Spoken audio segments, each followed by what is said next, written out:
Okay, so you're here for some great church leadership content. The podcast is great, but there's also another piece of content you need to be enjoying each week. It is the Leading Saints email newsletter. Now, I get it. Email newsletters feel so 2006, But it isn't as old-fashioned as you might think. It's actually one of the most popular pieces of content that Leading Saints produces. Each week, I share a unique leadership thought that can only be found in the newsletter. I keep it short and sweet. Most can read it in less than 5 minutes. And then we share with you recent content you might have missed, throwback episodes, and Leading Saints events that happen more often than you might anticipate. If you want to make sure you are on the email list, simply visit leadingsaints.org/14. That's leadingsaints.org/14. That will also get you 14 days access to our full library of content not available to the general public. So look for Leading Saints in your inbox by going to leadingsaints.org/14 or click the link in the show notes. The following episode is a throwback episode, one that was published previously and was extremely popular. To see the details of when this was originally published, see the show notes. Enjoy this throwback episode.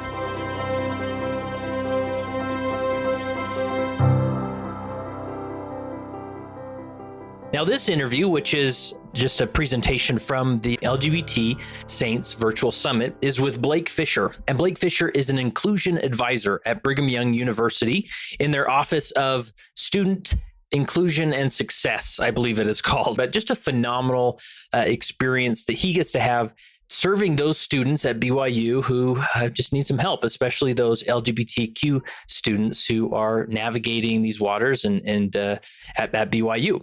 And Blake himself experiences same-gender attraction, and he'll tell more about his own story there. But the main focus of this interview is we talk about this dynamic of either bishop interviews or just when an LGBT Latter-day Saint interacts with a leader in their ward, in their stake, in their community. So it may be a bishop's interview, it may be a ministering interview with their Relief Society president, and just some of the dynamics that go on, the nuances that maybe we miss in some of these, and how we can better prepare as leaders so that we create a safer place for these individuals to come where they can really feel like, wow, I'm being heard here, or this is really helpful, and they don't leave discouraged. Because what leader wants an individual, especially an LGBTQ Latter-day Saint, leaving that interaction frustrated? And so Blake has some remarkable advice and experience and perspective to really help us with this.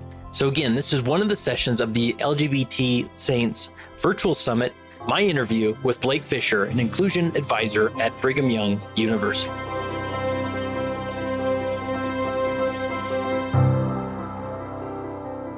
Today, we're sitting down with Blake Fisher. How are you, Blake? Well, thanks. Yeah. Good. Awesome. Now, just briefly tell us, you work for BYU. Maybe tell us your job, and then maybe we'll just jump into your personal story, and then we'll get into some of the details you do at BYU. So what's your job description? What's your job title there? Yeah, so I work for the BYU Office of Student Success and Inclusion. It's a relatively new office. So we focus on a lot of different groups, that feel a little bit more marginalized here at BYU. And our main goal is to help them feel like they belong and more welcomed, as well as helping all students just understand how to create more unity here on campus and to be more inclusive. It's a pretty exciting job.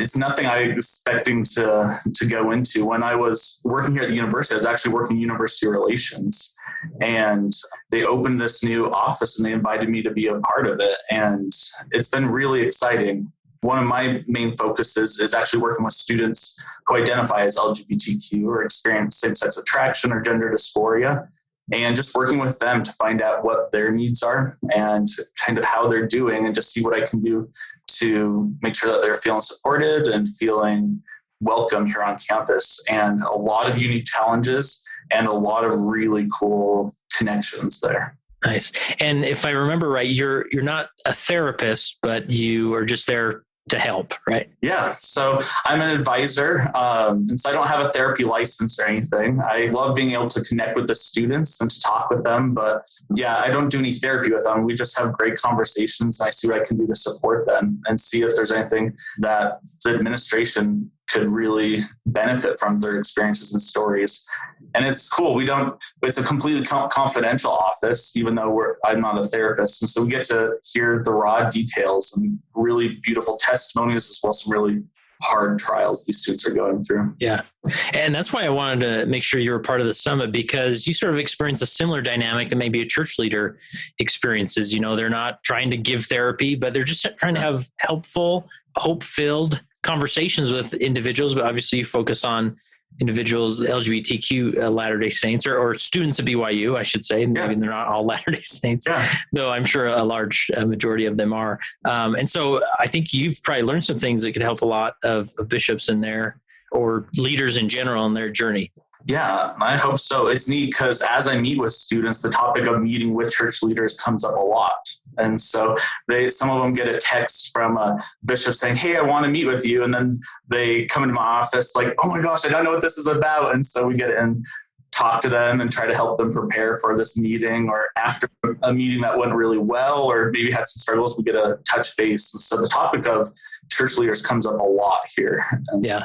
Well, we'll definitely get into some of those details and interactions, but tell us a little bit about your background and story. Obviously your background is connected to this topic as well. And is part of the journey of you landing in this position. It is. Yeah. So when they invited me to kind of be part of this conversation on campus, they had heard about my personal experience with same-sex attraction or being gay. And they just started wondering if I could just be part of the conversations, what we can do with students. And so I just started to share my story, and then it kind of went from there. The first person I actually talked to about my experience with same-sex attraction was a church leader. And so it was right before my mission. I had never talked to anybody about it. I was really nervous to talk to my stake president before being a missionary. And so I talked to him about just having these experiences and these feelings, and he was incredible. And I'm so grateful that my first interaction with a leader in the church was so loving. And he said, I know you and what you're about, your goals. And he said, you're going to be such a great missionary. You're going to just be just fine. And that confidence and love that I felt from him set a great trajectory for me. I'm really grateful for that. Things started to get a lot harder as far as my own personal experience when I got back from my mission, and this giant world of dating and just the future opened up. And I had no idea what I was going to do with that. And it got I felt pretty hopeless there for a while. Yeah. I was able to get help from some therapists and other church leaders to the point where I started to feel more comfortable talking about it, and eventually was able to open up with my family and close friends. And that took a long time. And it was hard because there's always this kind of denial from me of just like, is this real? Is it not? Is this good to talk about? Is it not? And it was really great whenever I was able to talk to people about it and felt loved. That helped me feel like I'm okay and just increase that confidence. And so, and let me ask you about your time on your mission. I mean, was your mission president aware, and did it ever become an issue to any extent there, or take up the focus of your experience? I never talked to my mission president about it. He may have been aware. I'm not sure. It never came up. I didn't think too much about my sexuality on my mission. I was one of those probably a little bit too intent, like focused missionaries. We all were, my friend. Yeah. And I mean, it came up in moments, but it didn't create a lot of tension or anything there on the mission. And my mission president and his wife since have found out, and they've been great supports, and they check in and just see how I'm doing. And so, but it never came up then. And so did you leave your mission sort of feeling like, God, this is sort of in a good spot. It's not like a distraction in life. Maybe you can just carry on without issue or without having to reconcile some of these feelings. Yeah, that sounds a lot healthier than probably what was going on for me. I think it was a little bit more of a denial and suppression, just trying to pretend it wasn't a thing. And I think then coming home and just suddenly dating and marriage and everyone's talking about that, that's when I'm like, maybe I need to look at this a little bit more, because it's clear that I'm not feeling this attraction towards girls, and this attraction to guys is there, and I have no idea what to do with it. And it started to make me feel pretty hopeless, and I'm grateful that I had places to go for help. Yeah. And so it sounded like the more you had opportunity just to talk to people about it, that really just helped you process what you were experiencing. Yeah, it did. I think just putting it out there and just realizing it wasn't this dark, scary thing, and just realizing that other people could think about it and handle it with a lot of love and kindness helped me to think about it that way myself, which was huge for me. I mentioned just having people who I felt like just knew me better. I felt like there was this huge part of my experience that people just didn't understand. Yeah. And not to pry into your personal life or experiences, but that's sort of what we're doing.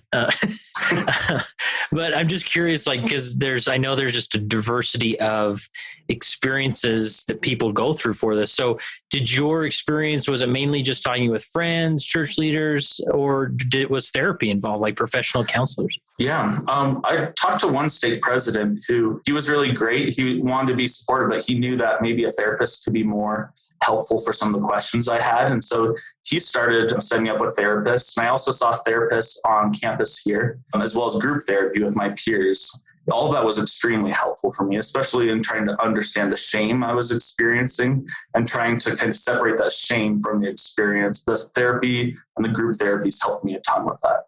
So I'm curious as far as how you would define that experience with shame, what did it feel like? And then what were some of the processes, or what did it look like when you're able to sort of separate that shame from the experience? Yeah, the shame for me felt very much like, okay, I'm experiencing these feelings that are very against the church teachings or against the plan of salvation.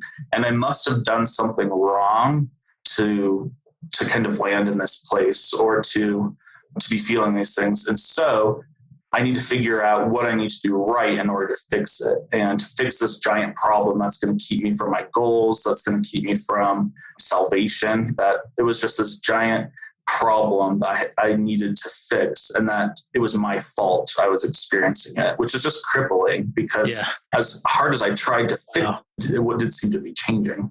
Yeah. And so did you find that you became maybe a super missionary or you became a super Latter-day Saint? And because a lot of time you hear that individuals try to pray the gay away, but I really feel like, and I don't know if there's more of a Latter-day Saint experience, they try and behave the gay away, right? Yeah. I think I was very perfectionistic and kind of overly scrupulous anyway, that's part of my personality. And so that played a big role in it.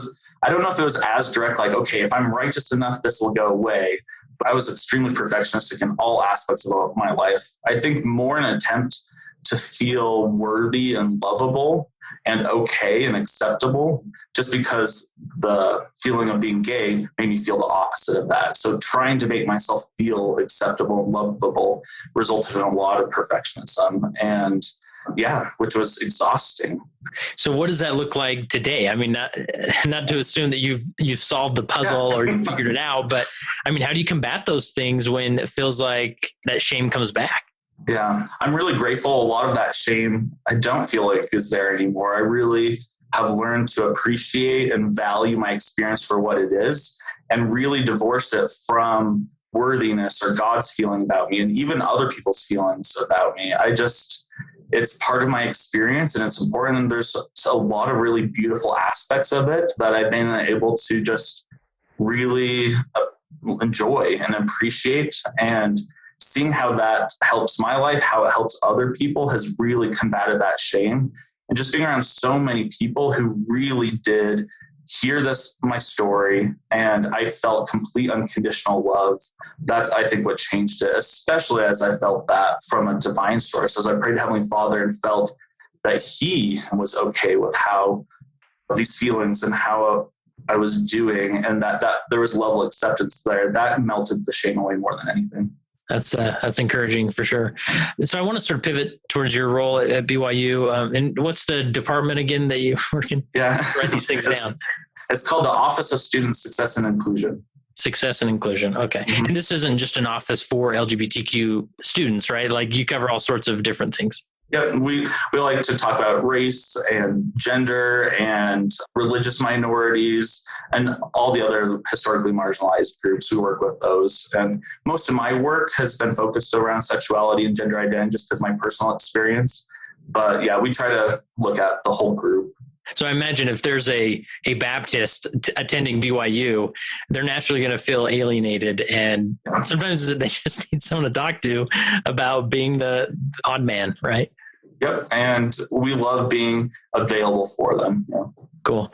So in these interactions with students, I mean, obviously this is part of your own personal journey. So, yeah. I mean, do you lead out with that? Do you even bring it up? I mean, is the person who replaces you someday also need to have a same-sex attraction background, or? I don't necessarily lead out with it. Most of the students who find us know already. The students are really good at doing their homework and talking to each other and finding out that kind of information. So most of the work I do doesn't really depend on my experience. I think the students feel comfortable knowing I can really empathize. But I think somebody could come in who doesn't have this and do a great job. My coworkers do an excellent job. But I do think there is something unique about talking to somebody who has experienced it. The majority of students who don't experience same-sex attraction or identify as straight have so many mentors and people in their life to talk about the church or dating or just how they're doing. There's so many people that they can do that. A lot of our students for LGBTQ plus don't have that. And so I'm grateful we can talk a little bit about my experience if they want to, but most of the time we try to focus on them.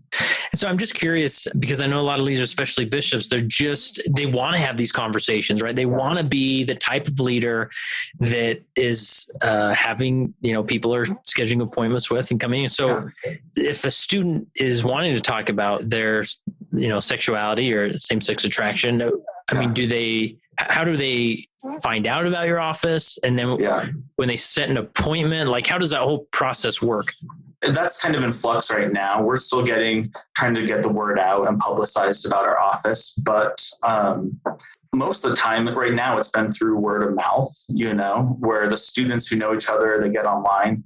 I've been doing a lot of presentations on campus, so students find out about that. And then the other employees who hear those refer students over. And I also get a lot of referrals from church leaders as well as therapists in the area who know that I'm here as a resource and who've heard my story before. A lot of them, if they know of students, will send them this way as well. And usually just give them my phone number or email. It's fun. Yeah. So why would they come to you rather than a therapist? Why would a therapist refer people to you? I think a lot of the students who going through this aren't necessarily feeling like they need therapy.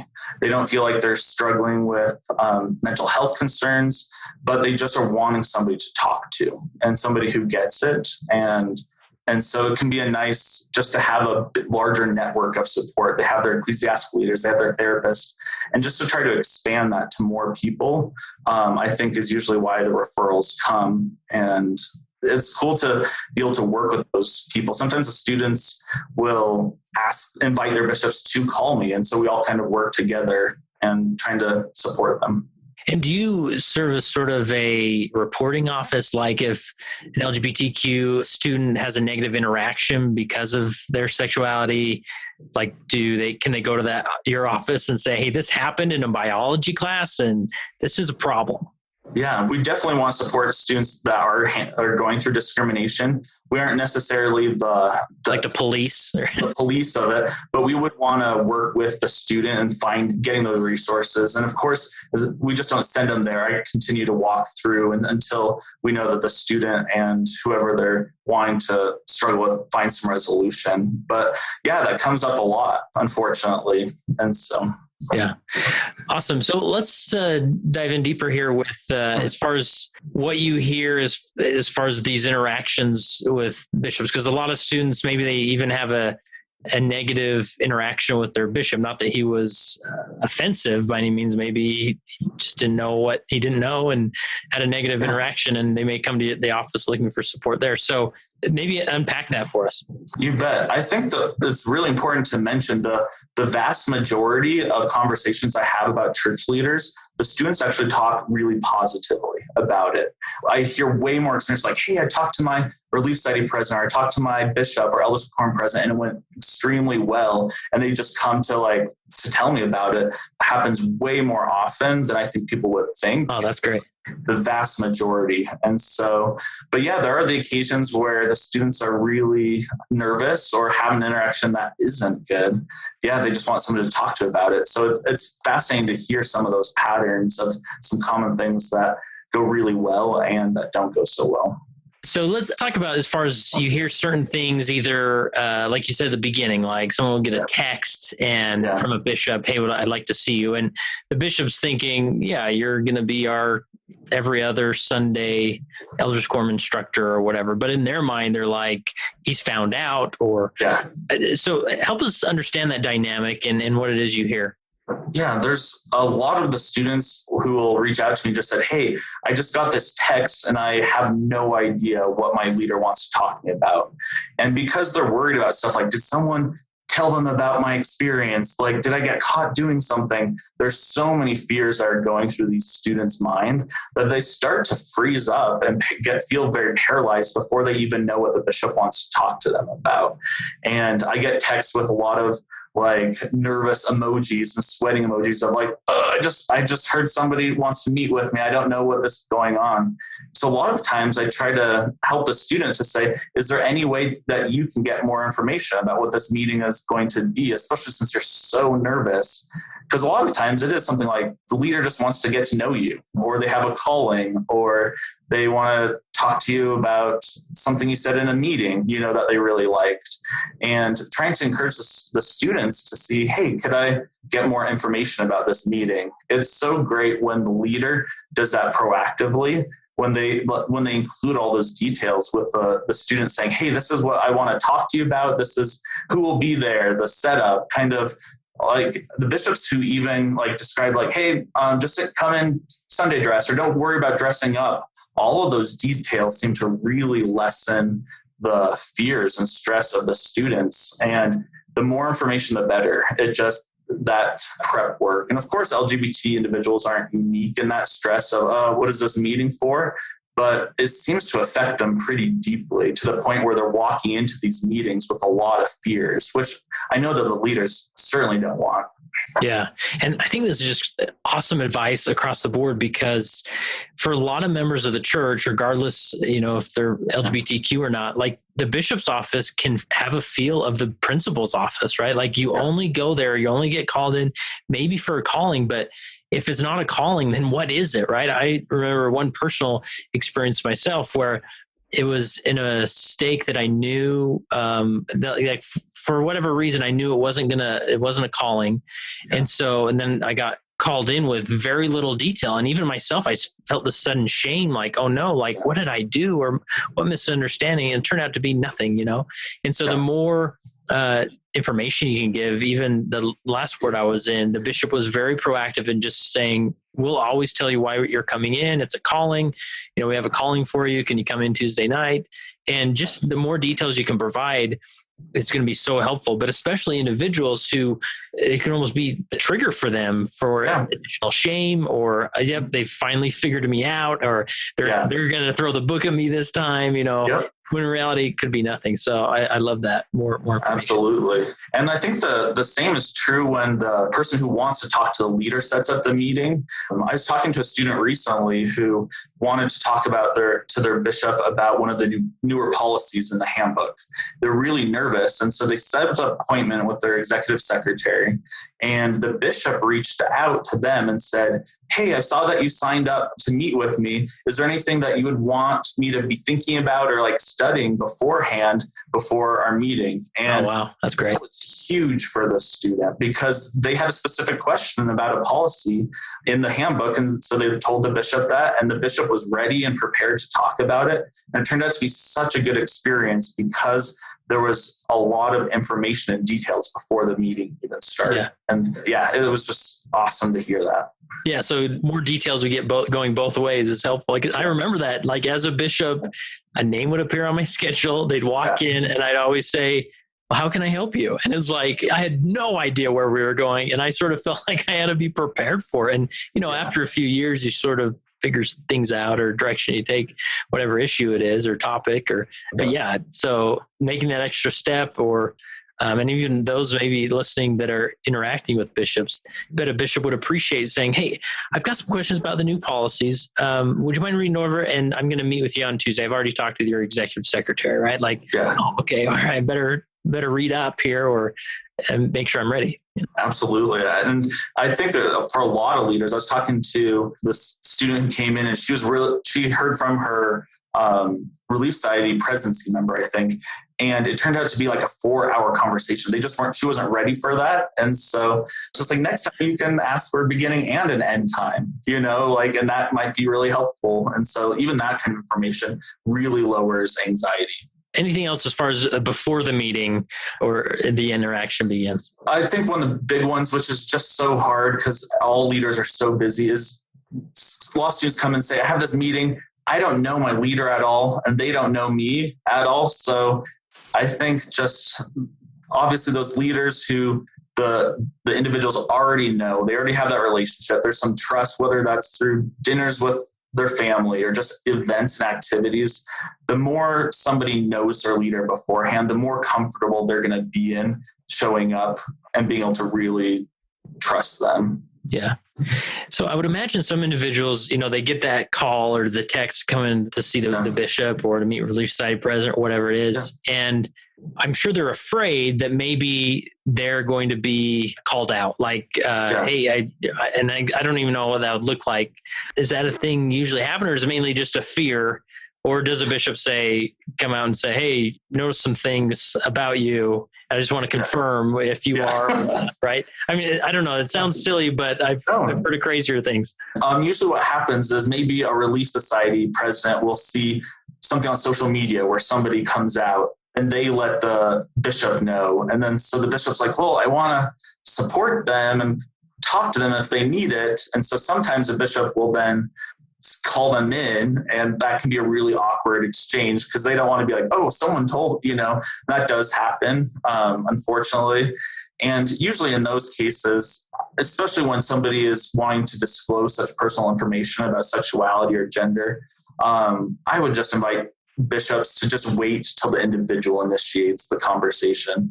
Maybe in that situation, the bishop could encourage the Relief Society president to just say, yeah, if you're talking to her again about this stuff, just feel free to invite her to, if she wants to come and talk with me, just to have that kind of organic direction, because that has actually happened to me where a state president heard from somebody else that this is what I was experiencing. And he had kind of a weird picture. I think he thought I was really struggling and against the church and all this kind of stuff. And he didn't realize that I actually really loved the church and I was feeling pretty good and settled in life. And so he called me in to talk, and I was like, yeah, this is my experience. And I think he was surprised that there wasn't more to the story. And so, yeah, I appreciate bringing up that dynamic of like something could be said on social media or through the grapevine. They hear that this individual's come out, they're more public about it. And so as a leader, you want to make sure, I want to make sure that they are supportive, that they know that I've got their back, and, I want to encourage them, whatever. But when you just call them in, I mean, it's just this concept of calling people in that can be so shameful. And so just avoiding that, right? Maybe give them a phone call. Hey, I heard some things, just want you to know I'm here or whatever. Or just like you said, just wait for it and keep loving them out as they come to church or whatever. And when they're ready, they'll come to you. Yep. It's hard to navigate. And I think when the intent to serve is there, that's going to come through, which is good. How about during the meeting? You hear as far as what transpired during that meeting, either with a bishop or another leader? Yeah, I actually was talking to a student recently who had an experience with a bishop where this student felt like they received some revelation about kind of the direction they should take with their life. And they wanted to run it past their bishop to see, how to navigate it, how to feel about it. And so the student made an appointment, they had a good talk. And then he sent me a message after saying like, the bishop was really nice, he was great, but we never actually got to talk about what I wanted to talk about. And which is so easy to do, especially when we're connecting really well. And in this case, what he said is, the bishop got really hung up on like labels, like what words I label myself when we didn't really get to go to my question. And I do hear those kind of situations a lot about what actually happens in the meeting, where it seems like the direction kind of changes. And sometimes it's driven by the leader about where the question goes, or the conversation goes, where the question that they came in with doesn't get addressed. And usually, always there's like, they're so nice, but I didn't get to talk to them. So, yeah. And I know just the nature of these callings, especially if you do it for a few years, you sort of get your canned response to whatever issue comes up. Like maybe you respond a certain way one time and you thought, wow, that really worked out well. You know, they felt supported, and I'm going to go back to that every time. Or I read that scripture and I'll read that scripture every time now that anybody comes in. Right. And so after a bishop would say, how can I help you? And then they bring up their topics like, oh, I know how to handle this. And here we go. And the person may feel like, well, no, that's not my question, but I guess our time's up. Okay. Yep. And that, unfortunately, I do hear about that a lot. And on the other end, when somebody has a great experience with a leader, it's almost always said they just listened to me. And I felt like they really understood what I was saying. Yeah. And it seems like almost universally when that is what happened, the individual comes away with a really good experience. And like in my office, I sometimes fall in the same trap, like, oh, there's things I could do to help or support and stuff like that. And then I'm like, oh, I think what they really need is just to really feel listened to and understood. And that's really universal. And here I just end up doing a lot of reflecting, like what they said. They say something and I just say, oh, wow, and then really empathizing with the emotion. That's a huge part, is just stuff like, wow, like I can't believe like that happened. Like that must have been, you must have felt so lonely. And sometimes they were like, actually I didn't, but like really empathizing with the emotion. And usually in those situations, I leave feeling really connected. They leave feeling connected. And it just takes a lot of listening. Yeah, that's fascinating. And even, there's some great resources, great therapists out there, counselors. And so I can imagine a leader just start stacking up those resources like, oh, great. We're here to help. Oh, you got to see this therapist. She's really good. And oh, have you been to, the church's website? Oh, they got some great stuff. Let's go to that now. And maybe the person's like, I'm just curious if I can still take the sacrament, or, they may have a simple question like that. And so I love this, just listening, reflective, like asking them questions, and then even saying, well, what questions do you have? Like what concerns you the most? And then that will help them guide the conversation where they want it to go. Right. I think that's so huge, especially some of these individuals question themselves a lot and they have a lot of shame. So kind of allowing them to govern and guide with their conversation really actually helps them start building trust in themselves as well as the leader, that like I can show up here and that it can be really beneficial. It's huge. And then it's so cool when in that process, when somebody shares something, and then that's where the inspiration, the Holy Ghost can really come in. It reminds me actually of a quote from Preach My Gospel. And in chapter 10 about teaching, Elder Holland talks about listening. And he says something like, more important than speaking is listening. And then he makes this really powerful promise that he says, as you listen to these people, if you ask them, what are they afraid of? What are their goals? What are their concerns? And then you listen. He says, I promise you that in something that what they say, you will be able to testify of a principle of the gospel. You don't need to worry about what to say. It's going to be given to you by the Spirit and by your friends, the people you're listening to. And I have seen that be true over and over again, that I don't need to worry so much about what I'm going to be saying, because if I'm listening with the Spirit, a lot of times I don't need to say anything. And then there will be once in a while prompting of what to say. And it's almost always better than what I would have come up with on my own. I would imagine if you don't know what to say, just say, I don't know what to say. Can you just tell me more about your experience? Right? Yeah. Like, just be like, if you feel it, say it, Yep. I love that. So I'm just curious, as far as your experience when students come in, like, I would imagine like a bishop's office, it's taken like all of their strength to reach out for help and someone to talk to. And then when they're finally there, they just don't have any more strength to actually be vulnerable and open. And so they're scared. I mean, do you see that, or? Yeah, I do. There's some times where I'll be sitting here in the office and I'll see somebody walk past and then like not come in, and then they'll walk past again. They are so terrified to even like come in. And so a lot of times what I'll do in that case is I'll just kind of set the tone of vulnerability a little bit and tell them a little bit myself. Sometimes like, so you're not talking to a complete stranger. I can tell you a little bit about me and my experience and what I love that. And as I kind of show some of my own vulnerabilities, I'm like, yeah, and this was a really hard time in my life and stuff like that. It kind of can set the tone, and you kind of see the worry and fear going on. Like, oh, this is a conversation between equals. Like, I'm okay here. I'm safe. And a lot of times once they sense that, then they feel more comfortable opening up. Yeah, especially with the bishop dynamic. Sometimes this is like you're talking to, like, you might as well be talking to a member of the Quorum of the 12, like, who you're like on a different level, right? Which isn't true, but that's sort of the feeling, right? And so to just somehow be vulnerable, you're on your side of the desk, and let them know they're talking mortal to mortal, right? And we're equals here. And what's your experience been like? That's mine. It's not better or worse than yours, but that's my experience. That's great. I love that advice. Sometimes throwing out some hypotheticals out there. Like sometimes when I'm talking to people, they like to talk about some of the concerns that are on their mind or these kind of things, just throwing some hypotheticals out there, because sometimes it fits, and sometimes they're say, actually, no, that's not. And then they go from there, which is cool. Yeah. So what's a hypothetical sound like that as far as how you use it? Yeah. Like, so if somebody is coming into my office, I'm like, a lot of times when people are coming in, it's because they're not feeling like they can fit the BYU mold, and there's a lot of stress being here at BYU when it seems like everybody is having a really similar experience. And when that doesn't fit us, it's really hard. And I'm like, for example, for me, like as a 33-year-old single guy working for BYU, there are very few single people, single men working at BYU.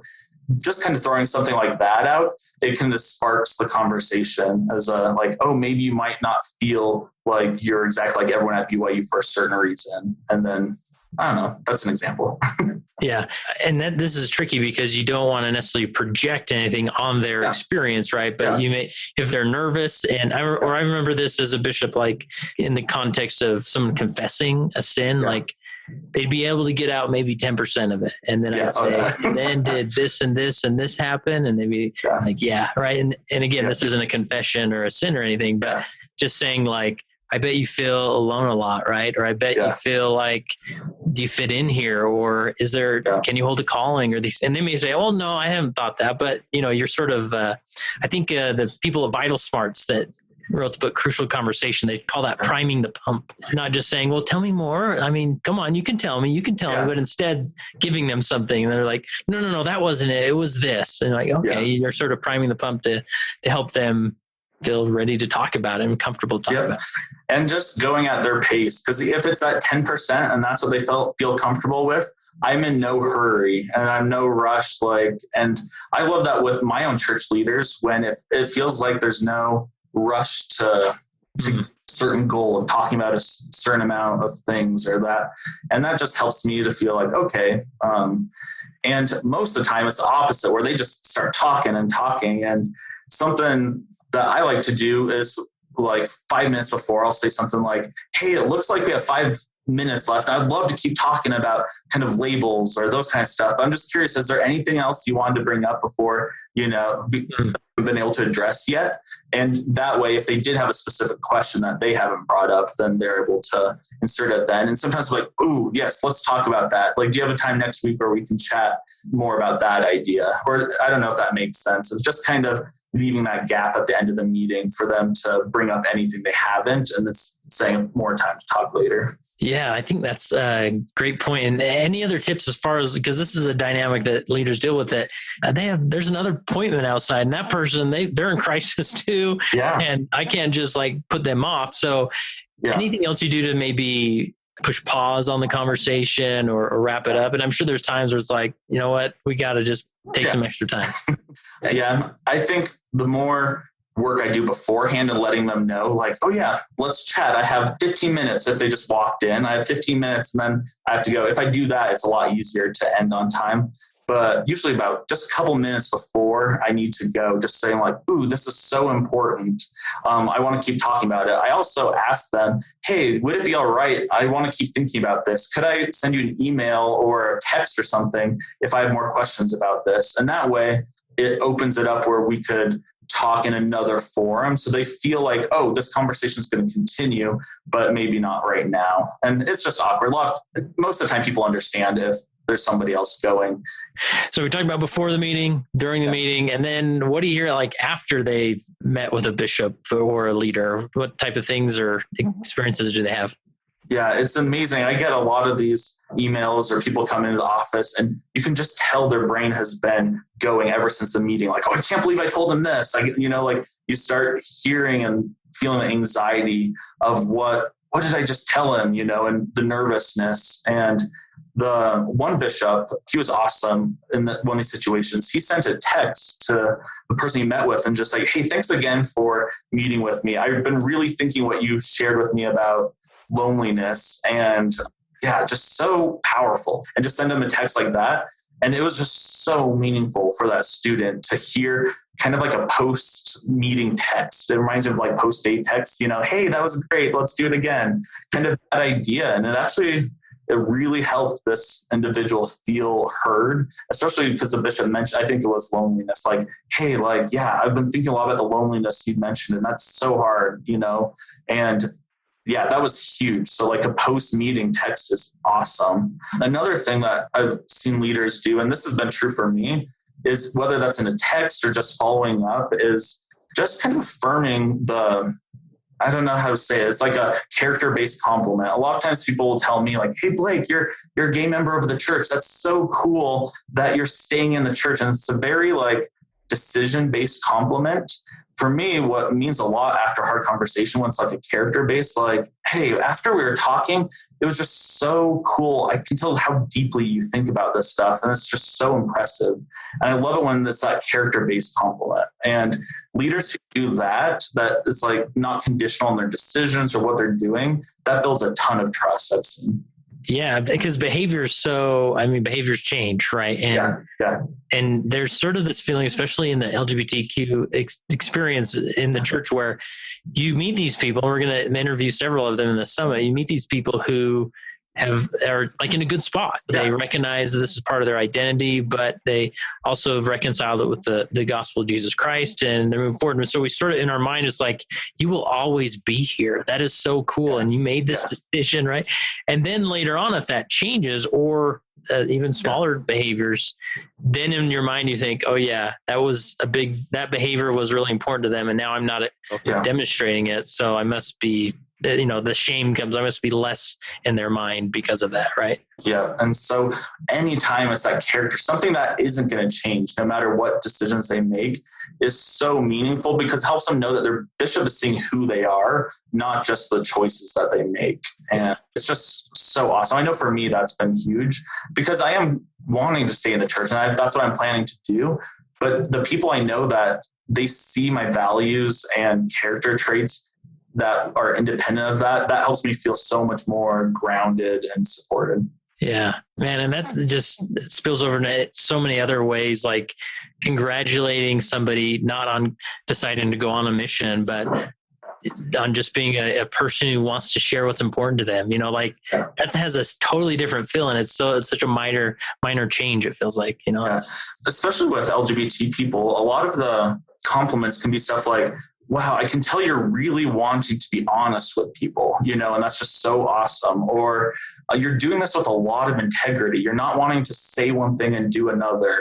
I love that. Or like, you are just so courageous. Even talking to me, that takes so much courage, and some of those character-based things, it's so exciting to see a student come in and be like, my leader, like, recognize how much courage this takes. And you can just tell that relationship is strengthened. Yeah. And then going back to these feelings they feel after they've had the interview or the interaction. I don't know who, I've heard it from several people, but there's this term called a vulnerability hangover. Oh yeah. Where an individual have all this strength. They've been praying. They finally get to that office. They have the conversation. Then the next day they wake up and they think, what have I done? Like this is not, and then the mind starts giving you these perspectives that are so far from the truth, right? And so those texts or those interactions can really calm that vulnerability hangover feeling that really stimulates some shame, right? Yep. And I sometimes talk to people about that before they even leave the office. I'm like, you've shared some really cool personal stuff. Sometimes when I've done that, I kind of feel exhausted and kind of self-conscious afterwards. I just want you to know that like, this has just been so great. And like, that everything has just been really cool. And that kind of prepares them for their own vulnerability hangover. Yeah. Just make a habit of ending that interaction with that encouragement. Like, wow, this has been great. I feel upbeat. I feel the spirit here. Like, that's great. Right. And, awesome. Any other remedies for vulnerability hangovers that come to mind?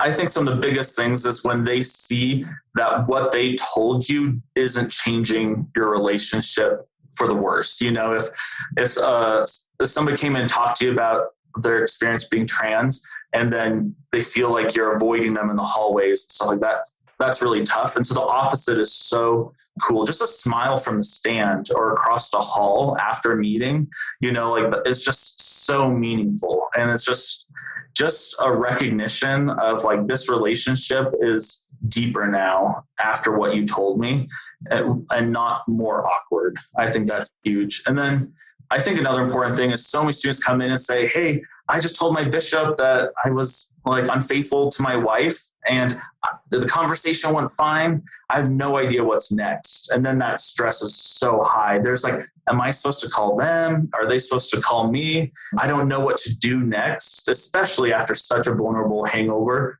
The uncertainty of the next step makes that vulnerability hangover so much worse. So like, I don't know what to do from here. And so, the more information about what happens next that helps a ton. Yeah, that's great advice. And I've heard these heartbreaking stories where the individual obviously has been very vulnerable and sort of shared this part of their identity and experience with a church leader.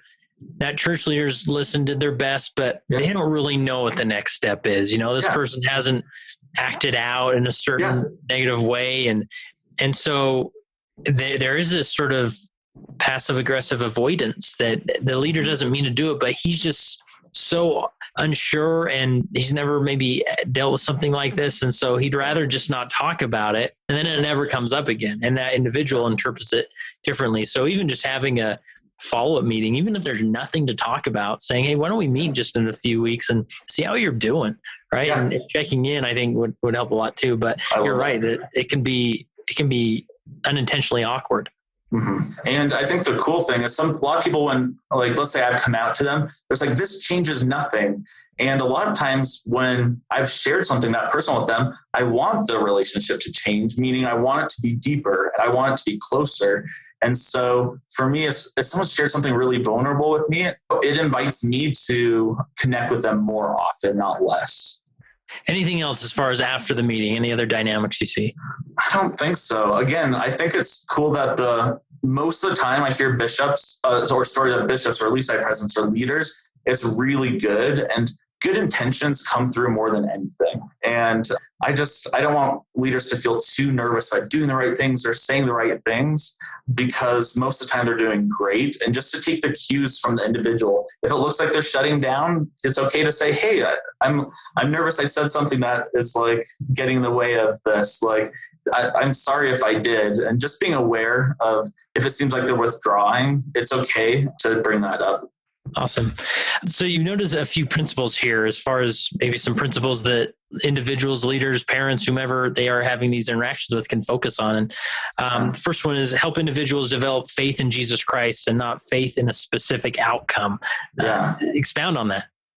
For so many of us who are going through these complicated experiences, the future is so uncertain and can feel so hopeless sometimes. And really well-intentioned family members and leaders and stuff, want to help us find hope. And so they give us something to like hope for, you know. Two of the most common things I hear that people put their faith in or hope in is like, if you work hard enough, or if I work hard enough, I'm going to find someone I can marry and I'm going to have a family just like everybody else. This idea of like this future family I can look forward to is like this very specific outcome to give people hope.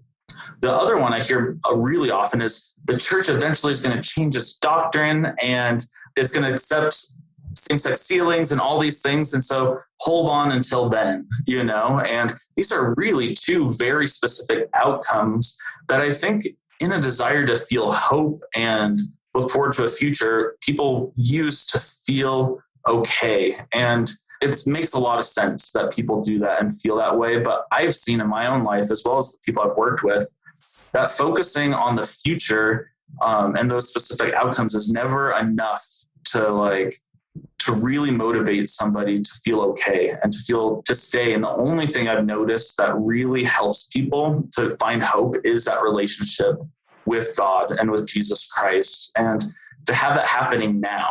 So there's so many things that are very future oriented. And for so many of us, that just is discouraging. And so the more a leader can do to help us just say, how are you feeling about your relationship with God right now? Like, how's that going? And developing that relationship right now, rather than focusing on the future, is huge. And it helps a lot. Oh man, that's so insightful. And that, again, these are principles that really work in any situation. And it's so subtle. I mean, we all do it where we say, I have faith that something will happen to make this easier, or I have faith that something will happen so that my life will be more manageable. And in reality, we just have to have faith that regardless of what happens, Christ will always be there, right? Like his atonement's there, his healing power's there, and have faith in Christ and not faith in an outcome. That's so insightful. Well, thanks. I know I do it to myself a lot. Like, I'm going to be okay because eventually XYZ is going to happen. And as I bring it back to Jesus Christ right now, it's so much stronger. I think of Christ in the Sermon on the Mount, where he says, you know, he talks about the fowls of the air and they'll consider the lilies in this idea. And he says, you know, take no thought for the morrow, you know, and that doctrine is so hard to live, but it really has made a huge difference for me to say, how am I doing with God right now? I sometimes worry that people are so focused on what to do to live with God eventually that they don't focus on living with God right now and that relationship. And that's the only thing that gets me through, is my relationship with God right now. Yeah, I think it was Elder Holland, if I'm remembering right. He said something like, the commandment we break the most is fear not. You know, it's just, and we do it every day. But that's why we're on a journey of faith here. So love that. Yeah. I think also with this idea of not focusing on specific outcomes, something people do is compare stories a lot. Like, oh, I read this article about a guy who was gay who got married and it worked out really well, you know, or the opposite. Oh, these people got married and it didn't work well. We compare stories a lot, and that's a very outcome-based response that it can feel really good in the moment, but in the end, it's such an individual journey that doesn't end up helping that much. As well as focusing a lot in the next life. A lot of leaders have done that with me. We're just like, just keep on, because in the next life, it's all going to work out. And again, I have a testament that that's true. But in those moments where I'm really hurting and really lonely, thinking about the future that much is not nearly as helpful of focusing on Christ right now. And yeah. Next principle you put is, an individual can develop a closer relationship with Jesus Christ as they learn to sit in the tension between faith and sexuality, and leaders can sit there with them. Expand on this as far as the tension. Yeah. Sitting in the tension, I guess. Yeah. In my experience with this tension, I feel like there's really important aspects of my life. I have my testimony and these spiritual experiences in this very real part of my faith in this hand. And on this other side are this very real experience of sexuality and romantic and emotional and spiritual attraction. And both of them, there's like a ton of tension in between them. That tension was really challenging, because sometimes it feels like no matter what I do, that tension is still there. There's been times where I've tried to, where other people have encouraged me, just get rid of one of them. don't worry about sexuality. It's not that big a deal. Things will work out. So just don't think about it and get rid of one of those things. Now that tension will stop. Or on the other side of the spectrum, like, oh yeah, God is loving. So don't worry too much about that spiritual stuff and like the prophets, and just get rid of that aspect. And so that tension will go away if you get rid of one of those two things. But I've just found that trying to get rid of one of those aspects just isn't that helpful. And I think it's hard because as I talk to students who are feeling that tension, I want to help them not feel like they're in so much pain, and that's such a natural thing I'm not explaining this well.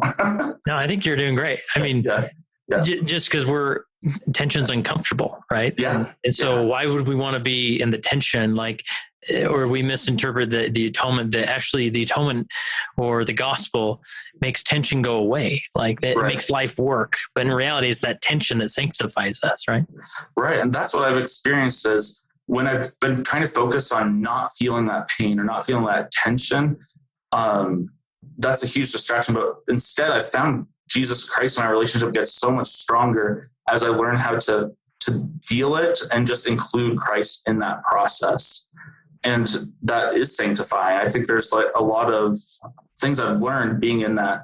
And it's hard because that sounds so negative. Like, oh, learn how to the pain is going to be there. Just deal with it. Like feel it with Christ. But the cool thing is the more I've been open to feeling that tension and pain with Christ, the more I've been able to feel like the joy and stuff too. And so. Yeah. And this concept of tension actually came up in my interview with Ty Mansfield. And I've been thinking about it ever since, that a role of a leader is to oftentimes sort of point out the tension and sit with them in that tension, right? Like not to make it go away, but just recognizing the tension, saying like, obviously you have feelings that want to take you one way, but the gospel wants to take you another way, right? Like that's probably hard, right?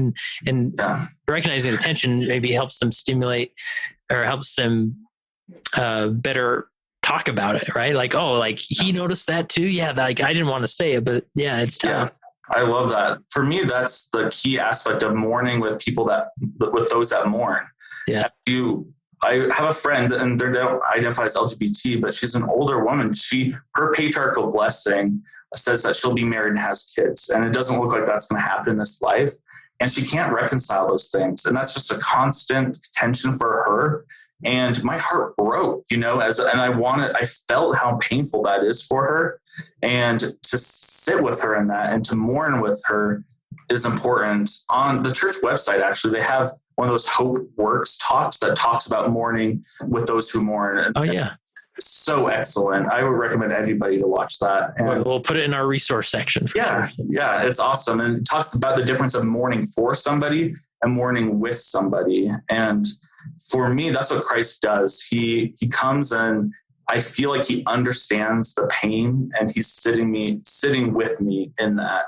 And the leaders who can do that, it's just so inspiring. I had a bishop who I felt like who did that, who just listened to me to the point where he understood why this is so hard and why this is so painful. And he just empathized with me. He didn't try to fix it. He didn't try to solve it, but he sat there with me. And that did more for build my trust in him, but more importantly, in just the gospel generally than anything else.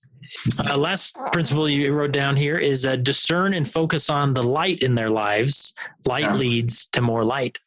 Yeah. Whenever I thought about leaders, I always kind of attached the gift of discernment to that. Like, oh man, they can look right through me. They can see like my sins and my problems and where I'm falling short. And that's what the gift of discernment means. And that's what it is.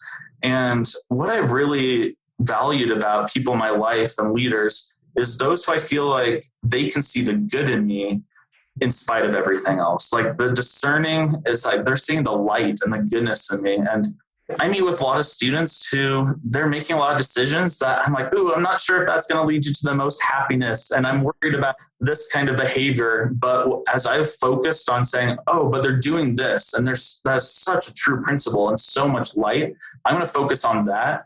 I've seen how putting that focus and conversation on the good that's going in their life, it tends to grow and to lead. It reminds me of the scriptures like light cleaveth unto light, or that light will increase to and get brighter until that like that perfect day.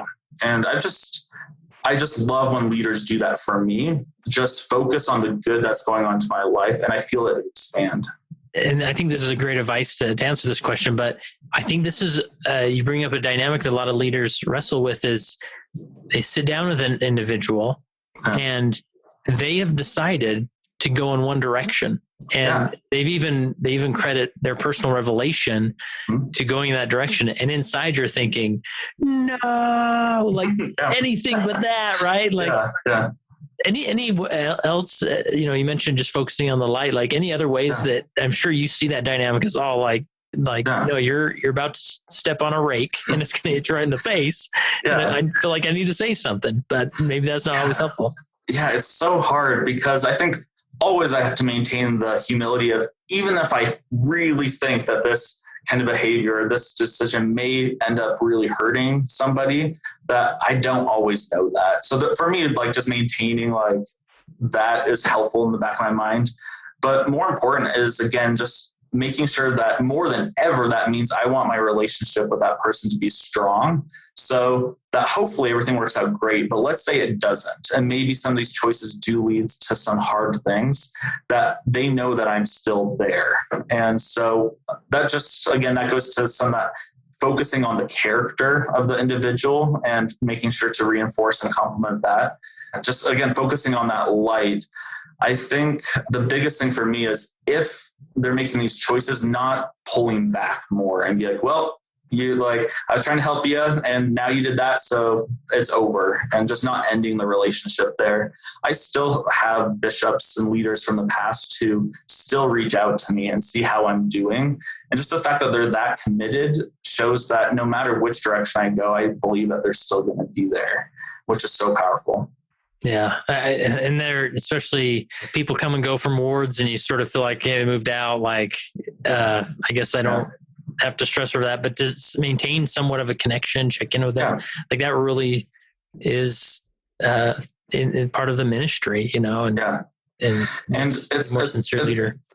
Yeah, it's hard because in an attempt to be validating, you want to be like, oh, that's awesome. That's great. I'm so excited for you.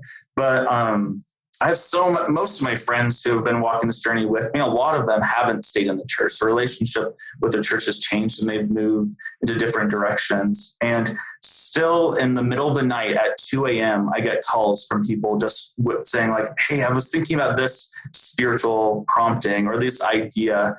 And I'm so grateful for that. And I felt like if I would have changed too much of my beliefs or tried to adapt and not own up to what I believe, that then there isn't that desire for them to come back. I don't know how to describe this, but I wouldn't want leaders to feel like they would have to change who they are or their beliefs, because that's going to be invaluable for these individuals as they think back and evaluate their own beliefs later.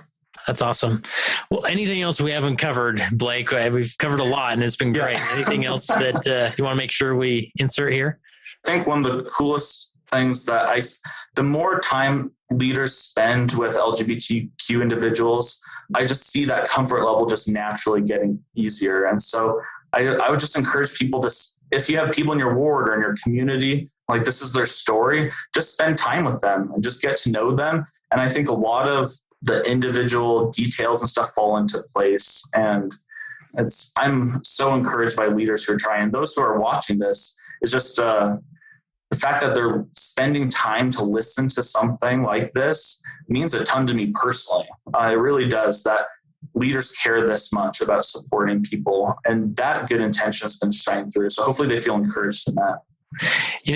All this conversation reminds me of a time when I was bishop and I stood up in front of the ward and I said, did you know that the bishop's office isn't just for confessions? Like you can actually set up an appointment with me and just talk, right? And and we'll just sit with each other for a moment. Like that's okay. And I remember a handful of specific appointments that comment stimulated. And it was I remember one sister came in and told me, I struggle so much with my mother-in-law. And we just talked about that for a minute. It's not like I had all the answers, but it was so healing for her just to have someone to go talk to it.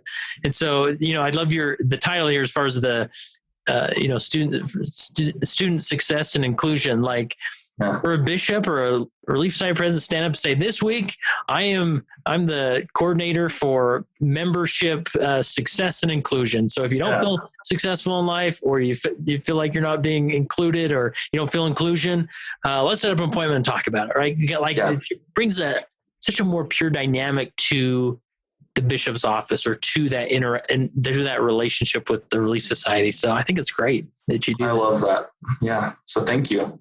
So as you've had opportunity to lead in this capacity, as you've been in this leadership role, how has being a leader helped you become a better disciple or follower of Jesus Christ? For me, as I've been able to be in this place, as people are so vulnerable, it's been so cool watching just how aware God is of these people and just how much he loves them. And as I feel that, just even in conversation, I can just wow, this is such a lovable person. I can just feel that.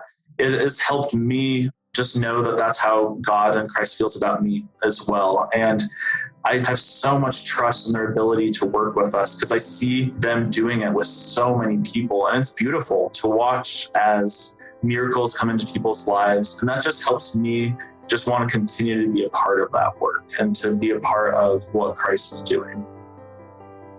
That concludes my interview with Blake Fisher. I hope you enjoyed that as much as I did, learned as much as I did.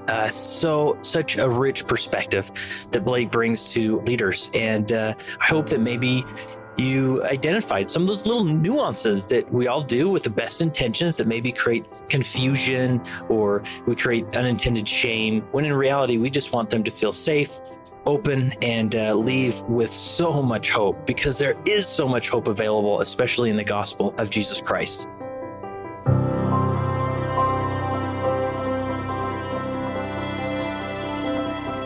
And that concludes this throwback episode of the Leading Saints podcast. And remember, to get on the email newsletter list, simply go to leadingsaints.org/14.